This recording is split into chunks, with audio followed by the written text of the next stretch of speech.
Ang gagamitin natin dito ngayon ay atay at balon-balunan ng manok. Mas marami dito yung balon-balunan, konti lang yung atay at puso. So kailangan lang ay malinis na. Ang gagawin natin dito ay titimplahan lang natin ito ng toyo. Tatansyahin ko na lang ang paglalagay at hindi ko na susukatin. Lalagyan ko din ito ng pamintang pino. Mas okay kung medyo marami-rami. Lalagyan na rin natin ng garlic powder since meron naman ako dito ng garlic powder. At saka ito pampatanggal ng lansa.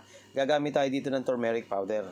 Pagkatapos ng turmeric powder, lalagyan ko rin ito ng oyster sauce. Tapos hahalu-haluin na natin ito. Bali, bababad lang natin ito ng kahit kalahating oras. Shoutout pala kay Ma'am Annabel Samson ng Sampaloc, Manila. Makalipas ang kalahating oras, pinagbukod ko lang sila, yung atay at yung balon-balunan. Ang gagawin natin dito sa balon-balunan, papalambutin muna natin ito. Sinalang ko lang muna ito dito sa ating kawali.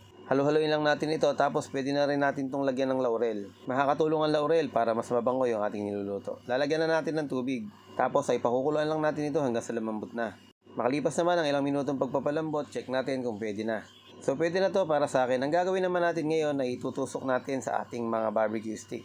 Shoutout din po kay Sir Jonathan Collantes from Chicago, Illinois. At binabati rin po natin si Earl Raven Baltasar. Lahat po ng ito ay ating tutusukin gamit ang ating barbecue stick. Pero kung inaakala nyo po na parang inihaw lang o ihaw-ihaw lang yung ating gagawin na parang street foods, hindi pa po tayo tapos, kaya mas maganda po panoorin natin hanggang dulo. Naitusok na natin lahat, tapos ngayon naman ay iihawin na natin dito sa ating pinabagang uling. Para hindi mag-dry, papahiran ko lang ito ng mantika. At hintayin na lang natin itong maluto. So habang hinihintay natin itong maluto, meron tayong munang gagawin. Maghihiwa lang ako dito ng 2 pirasong sibuyas na pula. At maghihiwa na rin ako dito ng siling berde. Kung meron kayong siling pula ay pwede rin naman. Makalipas naman ang mga ilang minutong pag-ihaw natin ay sa wakas naluto na rin. Kung gusto mo yung medyo tostado, okay lang din naman. At pwede naman kung gusto mo ay medyo malasado sa atay at puso, pwede rin naman. So naluto na po lahat. Ngayon naman ay gagawin natin. Tatanggalin natin sa kanyang stick at hihiwain natin ito. Kayo na po ang bahala kung gaano kalalaking hiwa ang gusto ninyo. Pwede nyong gayahin yung aking ginagawang paghihiwa na kung gaano kalalaki at pwede naman na mas maliit dito sa aking ginagawa.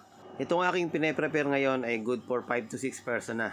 Kahit papano ay busog na ang aking pamilya sa dami ng aking ginawa na to. Nagpiga tayo ng 4 na pirasong kalamansi, konting pamintang pino at ngayon naman lalagyan natin ng 2 kutsarang mayonnaise. Ilalagay na rin natin yung ating mga hiniwang sili at yung hiniwa nating mga sibuyas na pula.